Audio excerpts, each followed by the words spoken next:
नमस्कार, मैं हूं अंकुर और आप देख रहे हैं सत्य हिंदी का न्यूज बुलेटिन। एक नजर अब तक की सुर्खियों पर। लोकसभा चुनाव के नतीजों में बीजेपी को इस बार झटका लगा। पीएम मोदी के तीसरे कार्यकाल में पार्टी अपने दम पर बहुमत हासिल नहीं कर पाई। अब राज्यसभा में भी पार्टी के लिए अच्छी खबर नहीं है। बीजेपी के नेतृत्व वाले एनडीए का संख्याबल राज्यसभा में कम हो गया है। इसकी वजह राज्यसभा के 4 मनोनीत सांसद राकेश सिन्हा, राम सकल, सोनल मानसिंह और महेश जेठमलानी रिटायर हो गए हैं। मौजूदा स्थिति में राज्यसभा में अभी 226 सांसद हैं, वहीं 19 सीटें अभी खाली हैं। संख्याबल के हिसाब से बीजेपी की राज्यसभा में कुल 86 सांसद हैं। वहीं एनडीए के संख्याबल की बात करें तो ये संख्या 101 है। बीजेपी का संख्याबल राज्यसभा में पहले से कम हुआ है। इसका विधेयक पारित कराने में असर देखने को मिल सकता है। हालांकि एनडीए आगामी बजट सत्र के दौरान 7 गुटनिरपेक्ष मनोनीत सदस्यों, 2 निर्दलीय और एआईएडीएमके और वाईएसआरसीपी जैसे करीबी दलों के समर्थन से सदन में कानून पारित करा सकता है। लोकसभा चुनाव में यूपी में बीजेपी की प्रचंड हार के बाद संगठन में विरोध के सुर उठने लगे हैं। चुनाव के नतीजे 4 जून को घोषित हुए थे। उसके बाद सबसे पहले यूपी के डिप्टी सीएम केशव प्रसाद मौर्य ने उत्तर प्रदेश की सियासत से किनारा करना शुरू कर दिया। इसके बाद कई नेता भी यूपी सरकार के खिलाफ सीधे मंच से बोलने लगे। इन विरोध से कहीं न कहीं इस बात का अंदेशा मिल रहा है कि भाजपा में संगठन बनाम सरकार शुरू हो गया है। मतलब कि सीएम योगी आदित्यनाथ के विरोध में कई नेता आगे आ गए हैं। इसी क्रम में केशव प्रसाद मौर्य हैं, जो योगी के खिलाफ सुर उठाने वालों में पहले स्थान पर हैं। दरअसल लोकसभा चुनाव के नतीजे घोषित होने के बाद से अब तक यूपी सरकार की 3 महत्वपूर्ण बैठकों से केशव प्रसाद मौर्य गायब रहे। इनमें 2 कैबिनेट बैठकें और 1 मंत्रियों की समीक्षा बैठक रही। इन तीनों ही बैठक से गायब रहकर केशव प्रसाद मौर्य दिल्ली में डेरा जमाए रहे, वो भी किसी के बिना कुछ बताए। और फिर रविवार को लखनऊ में हुई कार्यकारिणी की बैठक में केशव प्रसाद मौर्य पहुंचे और जब उनके मन से बोलने की बारी आई तो उन्होंने सीधे तौर पर नहीं बल्कि इशारों में योगी आदित्यनाथ के खिलाफ मोर्चा खोल दिया। उन्होंने कहा कि संगठन हमेशा सरकार से बड़ा रहा, वर्तमान में भी बड़ा है और भविष्य में भी बड़ा रहेगा। वहीं उत्तर प्रदेश सरकार में ताकतवर मंत्री रहे राजेंद्र प्रताप सिंह उर्फ मोती सिंह मौजूदा समय की हालत पर बहुत नाराज हैं। एक कार्यक्रम के दौरान मंच से राजेंद्र प्रताप सिंह ने अपनी ही सरकार की कार्यशैली पर गंभीर सवाल उठा दिए। राजेंद्र प्रताप सिंह ने भ्रष्टाचार को लेकर अपनी ही सरकार पर जमकर निशाना साधा। उन्होंने कहा कि थानों और तहसीलों में ऐसा भ्रष्टाचार उन्होंने अपने 4 दशक से ज्यादा के राजनीतिक जीवन में कभी नहीं देखा। इसके अलावा बदलापुर सीट से भाजपा विधायक रमेश चंद्र मिश्रा ने अपनी ही सरकार के खिलाफ मोर्चा खोल दिया। उन्होंने कहा कि जिस तरह से समाजवादी पार्टी ने जनता में भ्रम की स्थिति पैदा कर दी है, ऐसे में अगर शीर्ष नेतृत्व यूपी में कुछ बड़े कदम नहीं उठाती है तो 2027 में भाजपा की सरकार नहीं आएगी। ये तो ताजा मामले हैं। इससे पहले सहारनपुर से लोकसभा सीट से चुनाव हारे संजीव बालियान ने अपनी ही पार्टी के कद्दावर नेता संगीत सोम के खिलाफ मोर्चा खोल दिया था। उन्होंने चुनाव में अपनी हार का ठीकरा संगीत सोम पर फोड़ा था। लोकसभा चुनाव में उत्तर प्रदेश में बीजेपी को बड़ा झटका लगा है। हार के बाद उत्तर प्रदेश भाजपा इकाई की पहली बड़ी बैठक रविवार को हुई। इस बैठक में योगी आदित्यनाथ का बयान चर्चा में है। उन्होंने कहा कि अति आत्मविश्वास ने इस साल के चुनावों में भाजपा की उम्मीदों को नुकसान पहुंचाया है। आदित्यनाथ ने कहा कि भाजपा पिछले चुनावों के अपने वोट शेयर को बनाए रखने में कामयाब रही, लेकिन वोटों का ट्रांसफर हुआ और अब हारा हुआ विपक्ष फिर से उछल कूद कर रहा है। योगी ने कहा कि वोटों की शिफ्टिंग और अति आत्मविश्वास ने हमारी उम्मीदों को नुकसान पहुंचाया है, जिसके बाद सवाल उठ रहा है कि योगी किसके आत्मविश्वास की बात कर रहे हैं, क्योंकि बीजेपी का असली चेहरा पीएम मोदी हैं और उनको ही वोट खींचने का जरिया माना जाता रहा है और इस बार भी वो वोट खींचने में कामयाब नहीं हो पाए। बीजेपी विधायक का एक और अजीबोगरीब बयान सामने आया है। भाजपा विधायक पन्नालाल शाक्य ने कहा है कि ये कॉलेज की डिग्री से कुछ होने वाला नहीं है। मोटरसाइकिल की पंचर की दुकान खोल लेना, उससे कम से कम अपना जीवन यापन चलता रहे। ये बात गुना विधायक पन्नालाल शाक्य ने प्रधानमंत्री कॉलेज ऑफ एक्सीलेंस के उद्घाटन समारोह में कही। महाराष्ट्र में आगामी विधानसभा चुनाव को लेकर राजनीतिक माहौल गर्म हो गया है। इसी बीच अजित पवार गुट के नेता छगन भुजबल शरद पवार से मिलने उनके घर पहुंचे हैं। शरद पवार और छगन भुजबल की मुलाकात को लेकर राजनीतिक गलियारों में चर्चाओं का बाजार गर्म है। महाराष्ट्र में आरक्षण के मुद्दे को लेकर सियासी माहौल गरमाया हुआ है। दूसरी ओर ये देखा जा सकता है कि छगन भुजबल महागठबंधन में नाखुश हैं। इसलिए कहा जा रहा है कि छगन भुजबल इन्हीं दोनों मुद्दों पर चर्चा के लिए शरद पवार से मिलने पहुंचे हैं, लेकिन इस दौरे की वजह अभी तक सामने नहीं आई है। दिल्ली के बुराड़ी स्थित हिरनकी में श्री केदारनाथ धाम के नाम से मंदिर स्थापित किए जाने का जमकर विरोध हो रहा है। अब ज्योतिर्मठ के शंकराचार्य स्वामी अभिमुक्तेश्वरानंद सरस्वती ने नाराजगी जाहिर की है। उन्होंने केदारनाथ धाम ट्रस्ट और उत्तराखंड सरकार से पूछा है कि राजधानी दिल्ली में केदारनाथ धाम के नाम से मंदिर बनाने की जरूरत क्यों पड़ी। शंकराचार्य ने कहा कि केदारनाथ धाम के नाम से कहीं भी मंदिर की स्थापना नहीं होनी चाहिए। ऐसा करके केदारनाथ धाम की गरिमा और महत्व को कम किया जा रहा है। उन्होंने कहा कि केदारनाथ में सोने का घोटाला हुआ है, उस मुद्दे को क्यों नहीं उठाया जाता है। वहां घोटाला करने के बाद अब दिल्ली में केदारनाथ का निर्माण कराया जाएगा। फिर एक और घोटाला होगा। केदारनाथ से 228 किलो सोना गायब है, कोई जांच शुरू नहीं हुई। इसके लिए जिम्मेदार कौन है? अब वो कह रहे हैं कि वो दिल्ली में केदारनाथ बनाएंगे। ऐसा नहीं हो सकता। इस मुद्दे पर पुष्कर सिंह धामी की सरकार बैकफुट पर आ गई है। दरअसल तीर्थ पुरोहित समाज के लोगों ने केदारनाथ के प्रतीकात्मक मंदिर निर्माण का शिलान्यास किए जाने का विरोध किया है।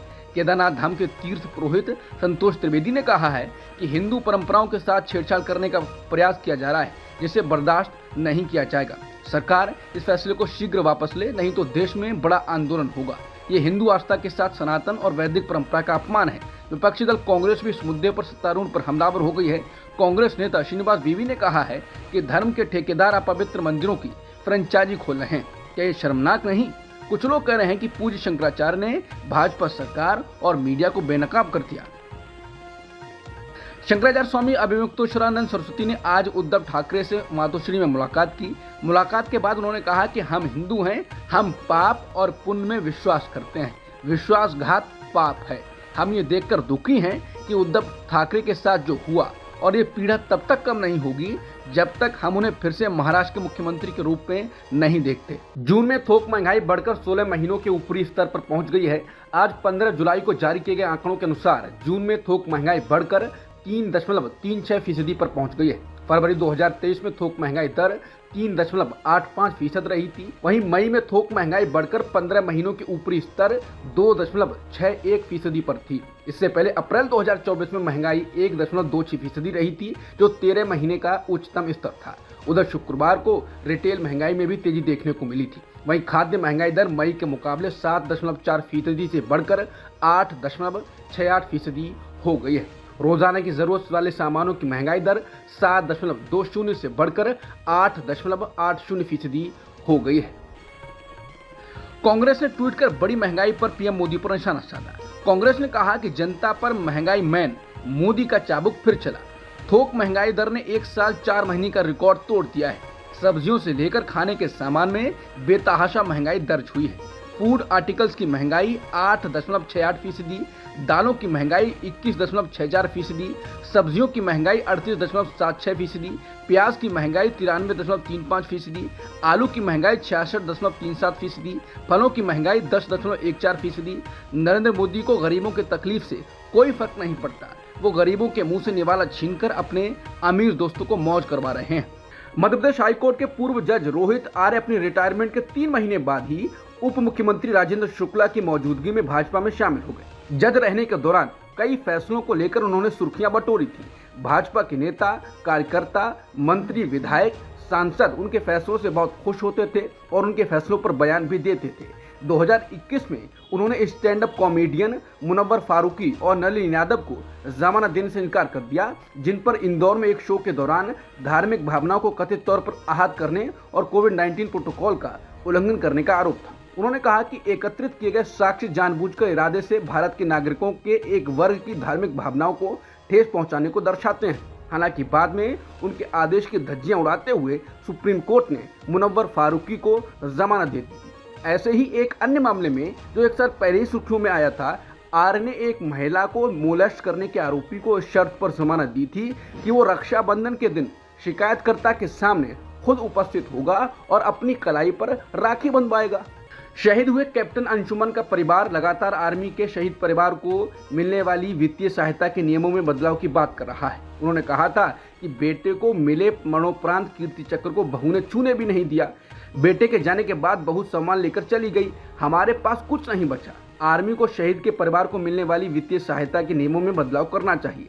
इसे लेकर आर्मी के सूत्रों ने कहा है कि आर्मी की ओर से पेरेंट्स को 50 लाख और पत्नी को 50 लाख रुपए दिए जा चुके हैं। द हिंदू की रिपोर्ट के मुताबिक शहीद की पेंशन उनकी पत्नी स्मृति को ही मिलेगी, क्योंकि अंशुमन ने उन्हें नॉमिनी बनाया था। इसके अलावा यूपी सरकार ने भी परिवार को 50 लाख रुपए दिए थे। इनमें से 15 लाख माता पिता और 35 लाख रुपए पत्नी स्मृति को दिए गए थे। इसके बावजूद शहीद के पेरेंट्स ने कहा कि वित्तीय सहायता के नियमों में बदलाव होना चाहिए।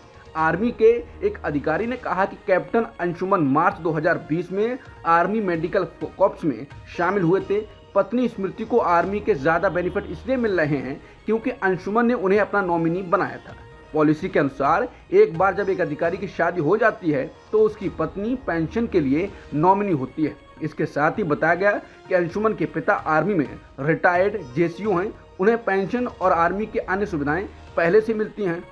किसानों ने एक बार फिर दिल्ली कूच की तैयारी शुरू कर दी है। हाई कोर्ट ने पिछले दिनों शंभू बॉर्डर खोलने का आदेश दिया था। इसके बाद मामला सुप्रीम कोर्ट भी पहुंचा, लेकिन वहां से भी हरियाणा सरकार को कोई राहत नहीं मिली। कोर्ट के आदेश के बाद आज पंजाब के संगरूर में खनौरी बॉर्डर पर किसान नेता जगजीत सिंह डोलीवाल की अगुवाई में गैर राजनीतिक किसान मोर्चे की बैठक होने जा रही है। इस बैठक में किसान दिल्ली कूच को लेकर कोई बड़ा फैसला ले सकते हैं। सूत्रों का कहना है कि शंभू बॉर्डर के खुलने के बाद किसान दिल्ली के लिए कूच कर सकते हैं।